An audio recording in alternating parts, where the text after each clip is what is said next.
Moai and barren landscape are a monument to the tragedy of Easter Island and a sobering lesson in the fragility of man.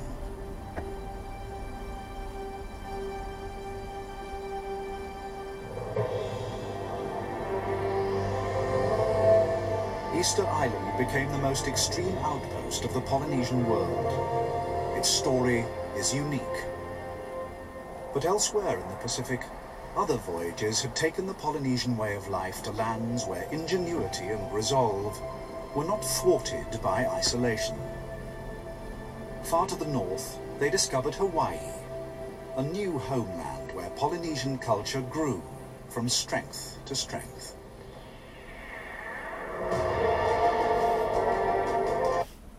People made this their home. The story of the Polynesians is an epic natural history. Man and nature, each shaping the destiny of the other.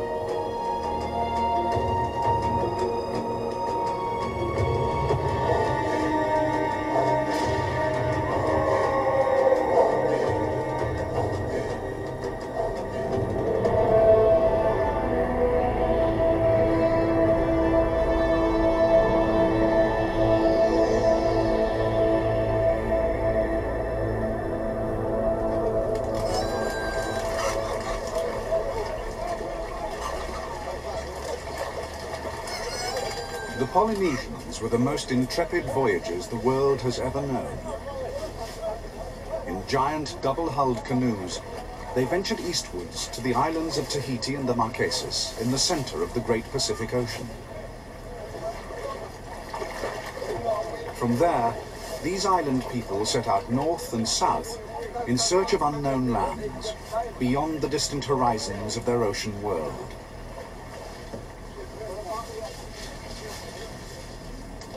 With them, they took the plants and livestock essential for their survival, not just for the long journey, but to establish a new life on a distant shore.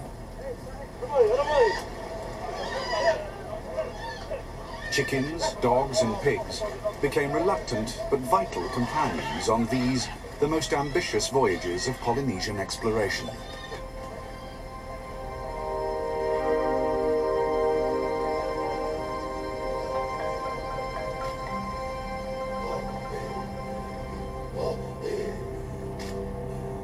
For many generations, Polynesian people had lived on the Marquesas, a rugged and remote group of islands just south of the equator. Here, a unique island culture still celebrates the courage of their ancestors, who voyaged between these remote islands with their precious living cargo of plants and pigs.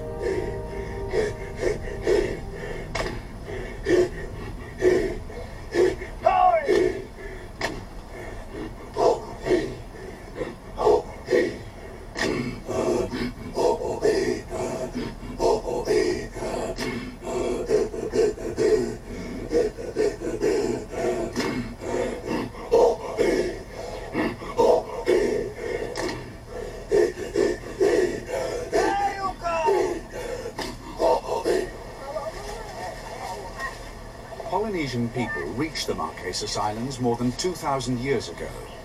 Without the crops and livestock they brought with them from their ancestral homeland in Southeast Asia, they would not have survived in these remote tropical islands.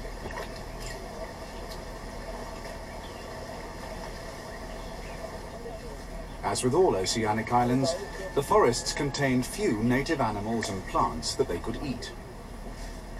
Breadfruit, imported by their ancestors, became a major part of their staple diet. The resourceful people of the Marquesas cultivated many different varieties of this prolific tree and devised ways of storing its nutritious fruit. Filled with salt water, the peeled and cored fruit were left to ferment and then cut and trampled in preparation for long-term storage. This was the proven Marquesan way of making provision for famines, and for their long voyages in search of other islands.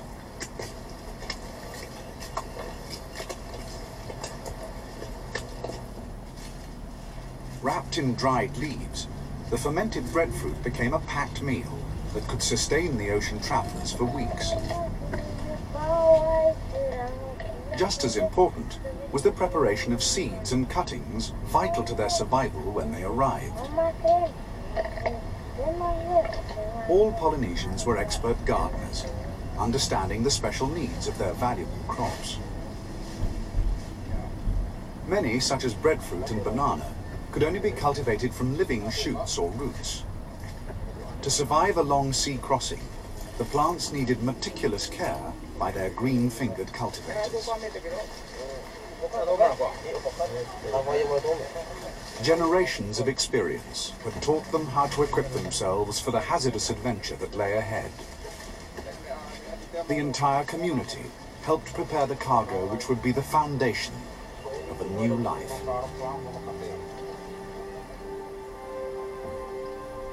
We cannot be sure what made them leave. Devastating storms or famines, wars or family feuds. Perhaps it was simply the Polynesian voyaging spirit that drove them on. Their ancestors had voyaged eastwards from Asia to Tahiti and the Marquesas and remote Easter Island. Epic ocean crossings then took them to New Zealand and Hawaii, the most distant corners of the Polynesian Triangle.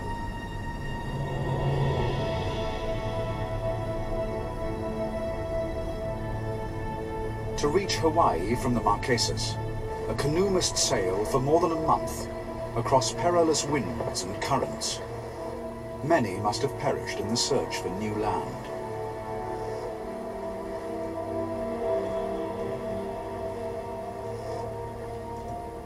For all Polynesian voyagers, setting out into the unknown ocean was an extraordinary act of faith.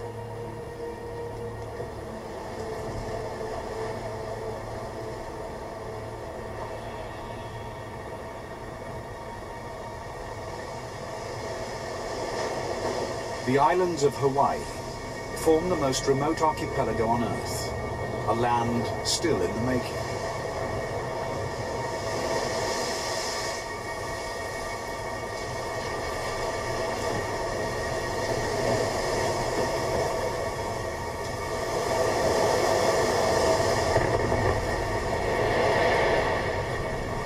Like all remote islands, those of Hawaii rose from the depths of the ocean as a chain of fiery volcanoes. A hot spot in the Earth's mantle pumps molten rock through cracks in the ocean floor.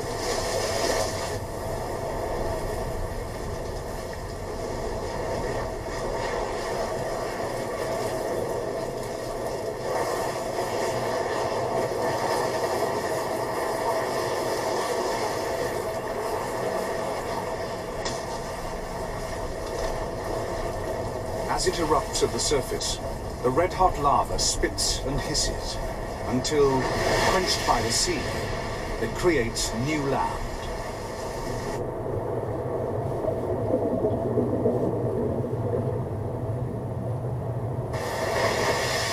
As the bed of the ocean moves slowly to the west, the oldest islands erode and sink beneath the sea. At the eastern end of this geological conveyor belt, 1,600 miles long, are the newest and largest islands, including the one known simply as Big Island. This was the fire pit of Pele, the Hawaiian goddess of fire.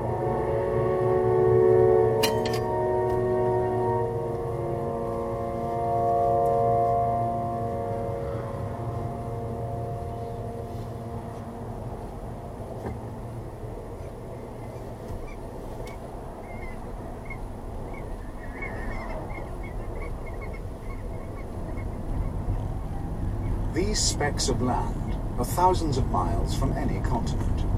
Like beacons, they attract life.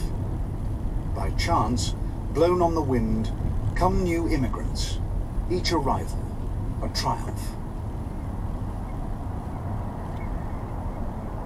The giant Hawaiian silver sword takes 20 years to reach this height. It flowers once and then dies. A sheen of silvery hairs reflects the intense sunlight that scorches the peaks of the volcano. On a neighbouring island, another plant, the iliao, has a striking resemblance to the silver sword. Both have the same origins, but each has evolved in a slightly different way to suit the local condition. There are some 1,000 species of flowering plants on Hawaii, all derived from just 270 original colonists. The iliao and the silver sword evolved from a small tarweed blown in from California, and still display their sticky ancestry, protection from pests. Hawaii's insects have also become unique in their form and behavior. From one founding fruit fly evolved 600 distinct species, each with a slightly different wing pattern and mating dance. The display is important in establishing both identity and territory. Only if her partner's dance is recognized by the female will she mate.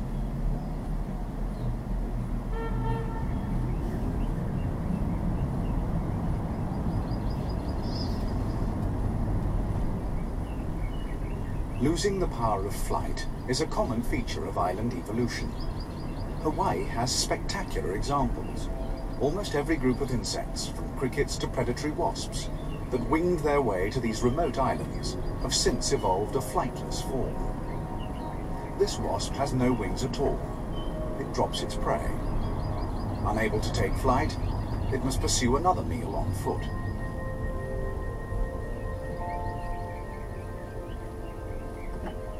Hawaii has all manner of flightless insects. Most of their continental counterparts failed to make the long ocean crossing. The few that did arrive evolved to fill each ecological vacancy. This is the most bizarre, the Hawaiian flightless fly.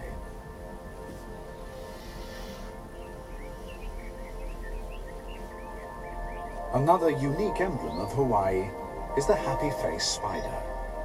On its abdomen, it carries a permanent smile.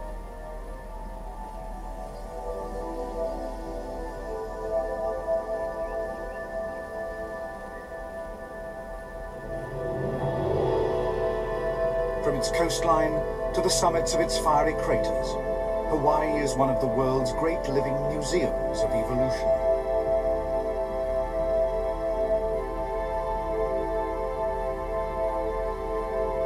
Hawaii has celebrated its isolation by an explosion of life. Every corner of this remote archipelago has been filled with new forms.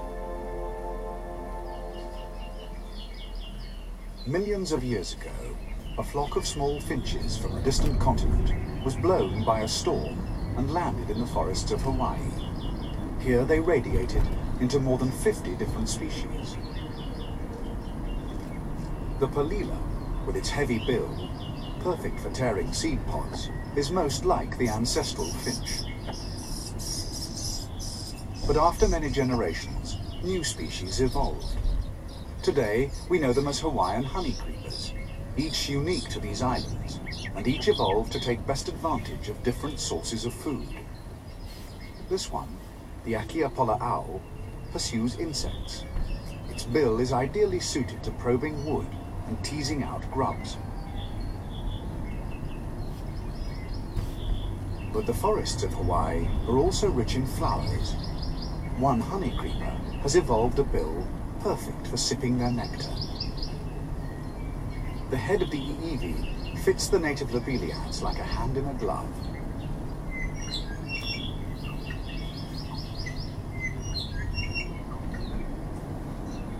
For birds, Hawaii was paradise.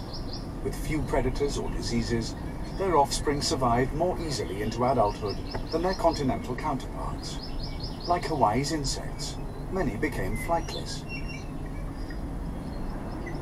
Here was a gentle world of fearless creatures, delicately adjusted to living on the most remote group of islands in the world.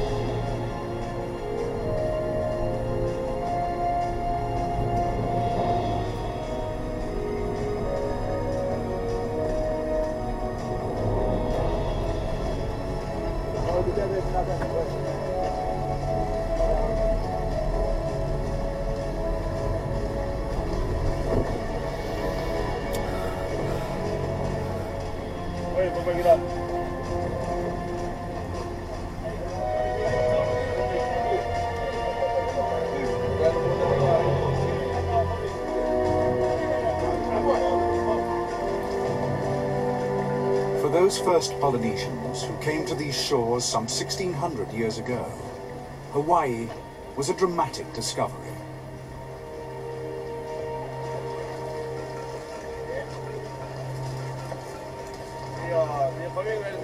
Beyond the smouldering skyline of Big Island lay other islands, cloaked in forest.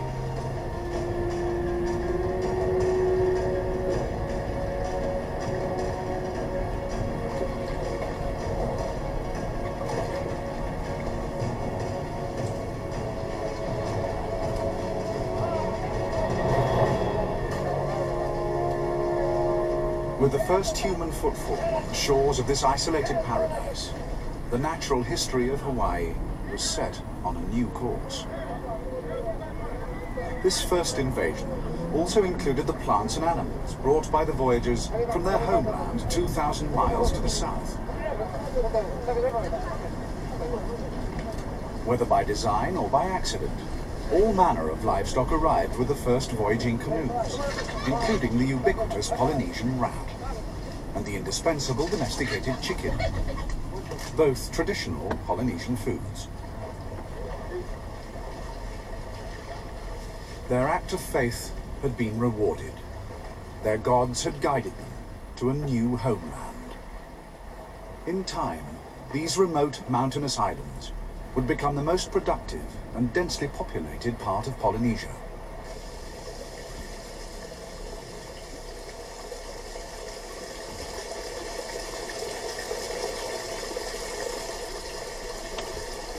Hawaii's people became Polynesia's most successful cultivators. With only the simplest of tools, they modified the natural streams and exploited the slope of the terrain, diverting water through an elaborate system of aqueducts to supply their homes and to irrigate wet terraces for their root crops. In this land of sunshine and water, their traditional taro plants flourished. On no other islands was this tropical lily cultivated in such profusion. Just as the breadfruit had been the staple crop of the Marquesas, here planters of Hawaii developed several hundred varieties of taro that became the key to their agricultural success. Around their gardens they grew many other food plants, from sweet potatoes to bananas. Successive waves of voyagers from the Marquesas and Tahiti came with additional crops, including the breadfruit. The native plants of Hawaii were of little use as food, but had great practical value. The giants of the forest were the koa trees, whose red, mahogany-like wavy-grain timber was ideal for building and for making boats.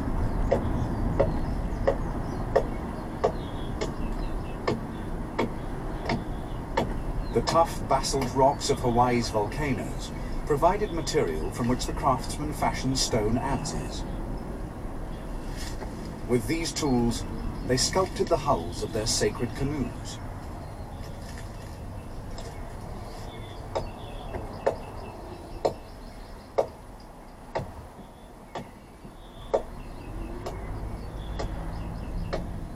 Hawaiians became accomplished civil engineers. Along the coastline of their principal islands, they constructed giant fish ponds. To build the walls of these artificial lagoons, rocks were hauled over mountain ranges by chains of men in a corporate effort controlled by chiefs.